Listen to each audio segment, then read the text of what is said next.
good morning, and welcome to another episode of the Happiness is Real morning show. I'm your host, Camilla Kalbeck. I'm the founder of Kalbeck Coaching and Transformational Coach.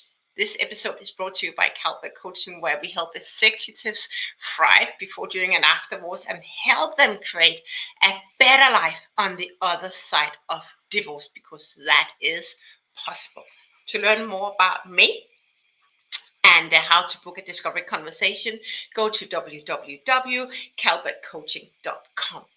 And with this, let's dive into today's episode. And I am so happy to talk about how to embrace affirmations. I got a lot of comments yesterday about affirmations, what I put out and what I teach.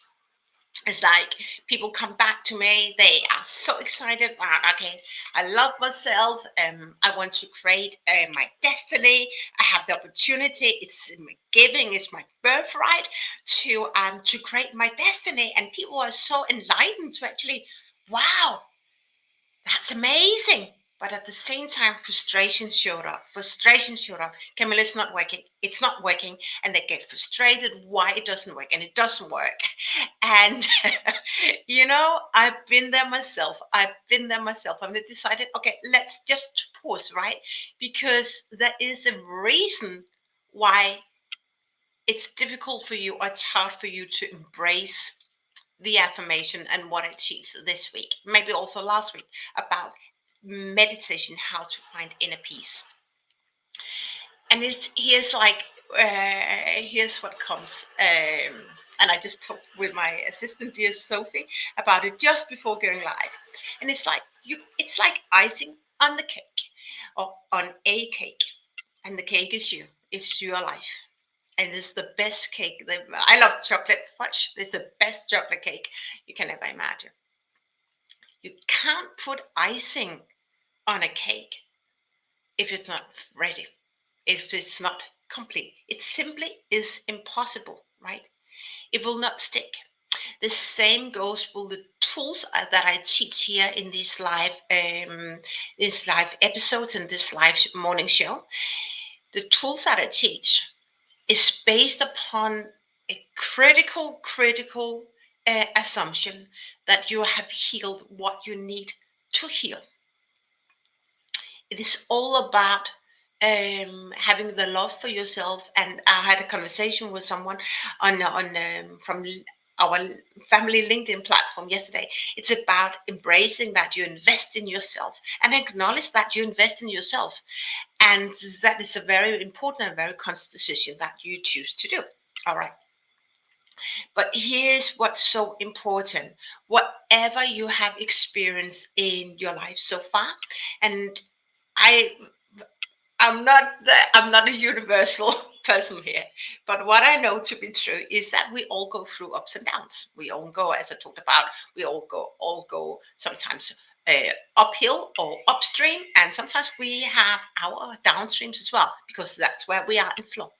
But whatever you have experienced that has come to you, come your way, it's been difficult to navigate, and has really hold on subconsciously holding you back for tapping into new teaching, new way of living your life, leaving your comfort zone, embracing the unknown. Those limiting beliefs you got to heal. You get the opportunity to heal. It can be, for example, I was told very early on, the grass is not greener on the other side, Camilla. So that was my mom. From the best of what she's been taught about is that, okay, just stick with the person you're with.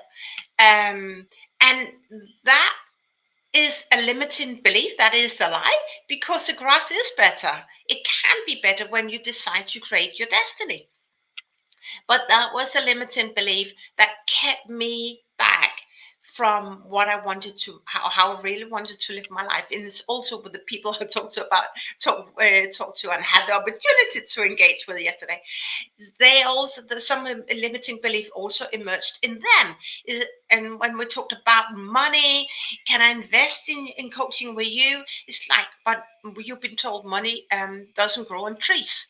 Okay, I heard that. I also seen my mom working very hard to get to have our upper class living standards, our standards of living. And I fought for many years, that I had to work, put in a lot of hours in order to live the abundant life that I want. But that is not true. I don't want to live the life that my mom did.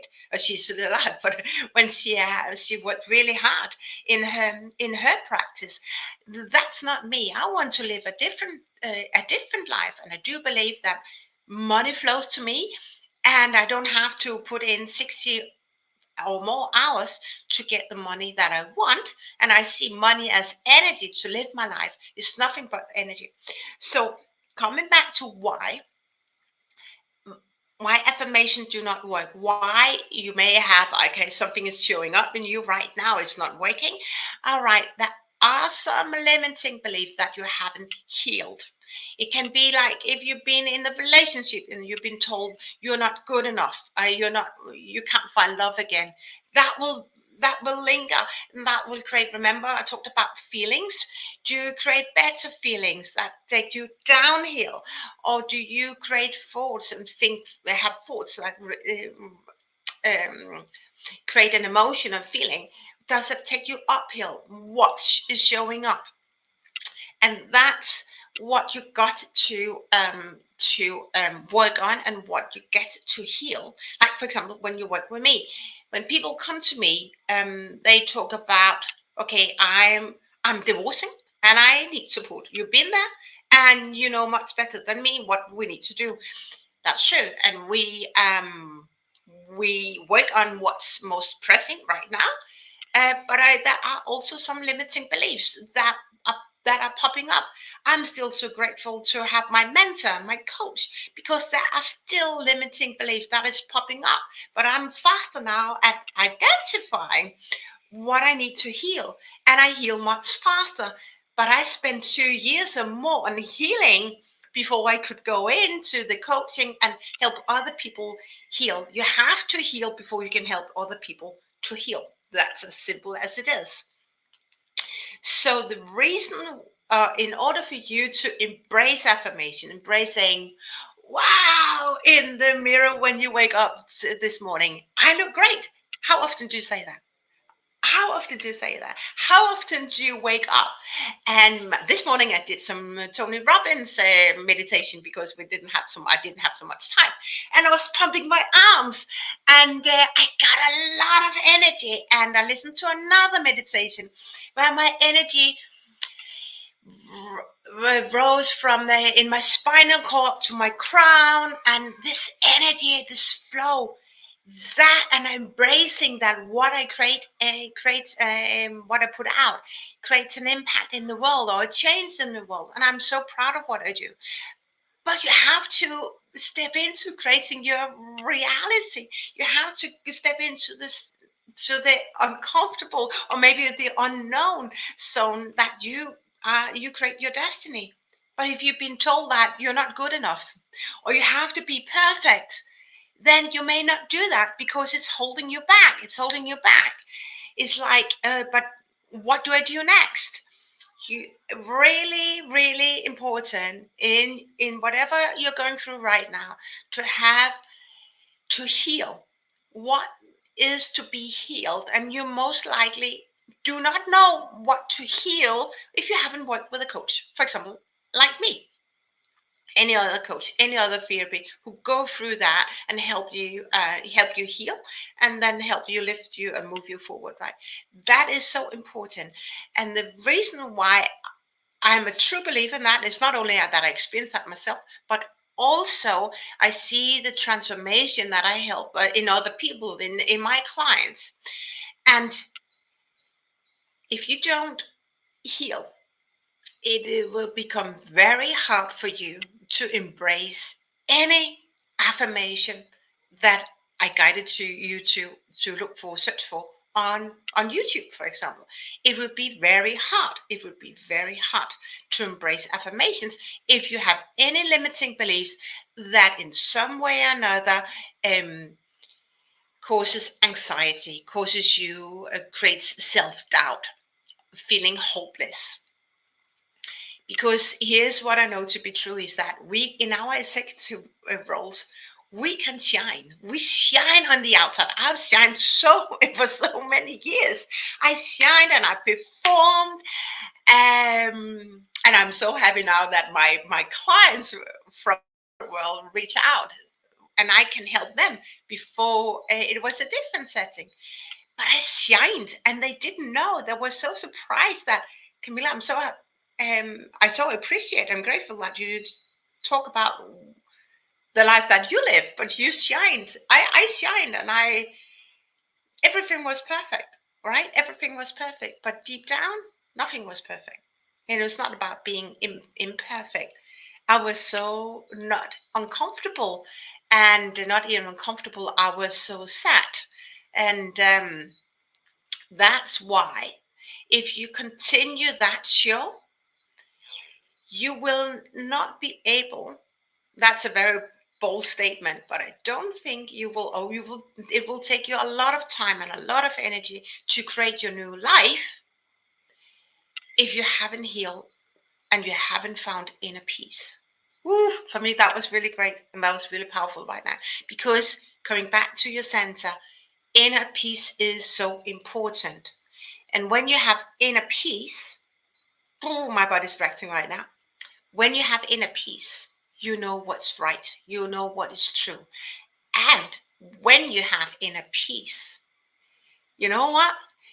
Your mom can say whatever she thinks and you don't get angry or aggressive, right? You are, if you're still in a relationship, or your partner can say something, or if your ex-partner, you won't get angry. You won't you won't get disappointed. You won't get upset because you have inner peace.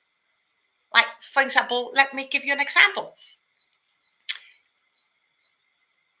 What example? I have a few examples. My ex. So I'm healed. I'm a completely different person when compared to when I met him 10 years or so ago, and when I broke up the family a few years ago. He hasn't healed. I don't think he has healed. At least he's not showing up as a person who healed. And now he ignores me. He ignores me. And you remember he has this court ruling. He's not going to see his daughter, no contact, but he simply ignores me. It's still a high conflict co-parenting relationship. But you know what? I don't get upset. I don't get upset when he ignores me. It's okay. He sent me an email and he asked for birthday presents for my daughter. I told and It's okay. And it's okay. He completely knows me. He's not. He doesn't. He asked her how she is doing in school. He doesn't ask me. She doesn't want to talk to him. So that oh, I'm so glad that you recognize this. So there is no contact. There is no contact. And I come to how I come to this is, first of all, I found inner peace. And then lately, I have left. It's very. I can feel my body right now. It's very, very. I got goosebumps. It's very, very strong for me to say this. I have left the high conflict co-parenting relationship. I left it. And a few weeks ago, I reached out to my lawyer and said, I'm no longer part of this play. I'm no longer part of this game. So how do we deal with this? How do I deal with this? I'm no longer joining his conflicts. And we together created a draft. I have a very good lawyer in my team. So she created a draft, and I use that. And I say, unless you have something very productive, there is no more communication. Boom. And you know what? Having this inner peace, and when he shows up again, I'm not upset. I don't get angry. But before I got angry, I got upset because, come on, you know what's going on. And that's why inner peace is so important. And the way that you get to inner peace is to heal. So if you have, like, totally that, what I share right now, I'm so happy that it resonates with you. It's like, from a high conflict relationship, a divorce, and co-parenting project, or I call it now a project relationship, it's about grieving. It's about feeling hopeless. It's about um, and I don't have the feelings right now, but it's a frustration. It's about feeling, being sad on behalf of your children, for example. It's so sad to see that your mom and dad don't know how to engage, all that. But that's okay. And you need to heal. You get to heal that when you're ready to heal that. And when you're ready, it doesn't matter. And remember, if you followed me for a while, it's like, when you have inner peace, your environment can be as chaotic as it will be, or it is, because it will be when you are in a high conflict environment or situation, whether it's at work, in your executive, on your executive board, or with your employees. The world can be chaotic. The world can be hectic from a very busy perspective, and it's not doing you good. But the moment you have inner peace, yeah, you just thrive. You just thrive. So remember, if you haven't healed yet, you get the opportunity to work on yourself, and then you allow in affirmations. You allow in your own affirmations, like, I'm love, I'm great, like what I said this morning. And I wake up every morning, I look in my I don't even look in the mirror the first thing, but I do my meditation, and I'm just sketching, downloading of energy, and I feel proud of who I have become. I feel proud of having left, I can feel my voice, of the person I once was, but I'm no longer am. And I feel so proud. And I smile to myself in the mirror. I say, yes, I can do it. And I'm doing it. But and the reason, the steps for that is to heal, right? When you heal, you can allow in more affirmations. And maybe you're already there. And that is just amazing. And I would love to hear what affirmation is working for you. What affirmation is working for you. So I hope this icing on the cake, which affirmation is, had helped you embrace affirmations, why affirmations, and why you should go and do your own study on that, um, because that will help you create your new future, your new own destiny, and you decide what destiny you want. You decide what feeling you want to embrace. And I talked about entertaining feelings. Do you entertain feelings that drains you down and pulls you down in sadness, emotion, depression, anxiety, worry, aggression, and causes you migraine, headache? Remember, jaw pain is like killing productivity and creativity in your mental health. Or you entertaining feelings that set you up for success? I'm doing that, and I'm helping my clients to entertain feelings that sets them up for success. So that is coming to the end of our morning show today. So I'm so happy that you joined me today. Thanks very much. I appreciate that. I am worthy, and at whatever I am worthy of. Yeah, I love that. I am worthy of success. I'm worthy of love. I love that. I am worthy. It's so important. So thank you so much for chipping in on that. So, and just as we're coming to an end, if you found value in this, please take a moment to drop me a comment as well as a screenshot, and share this episode with on your favorite platforms or social platforms to help your friends and your loved ones thrive through major life transition. For example, divorce, or in the co-parenting relationship, where there are still some high conflicts, or they haven't healed what they have the opportunity to heal. And remember, that is always happiness. Happiness is real. Wherever you're going through, whatever is coming your way, happiness is real. And remember to look at the beauty of it and not entertain the feelings that drains you down, right? It's not worth your life to entertain feelings that don't set you up for success. And wherever you are, there is light at the end of the tunnel. And the next chapter of your life can truly be your best one yet. It's my honor to be on your journey with you and help support you through the process. This wraps up today's episode. Remember to tune in daily for inspiration and practical tools and advice to help you create a more thriving, happy future on the other side of divorce. With this, have a beautiful first day. Bye for now, and we'll be in contact and connecting again tomorrow. Bye for now.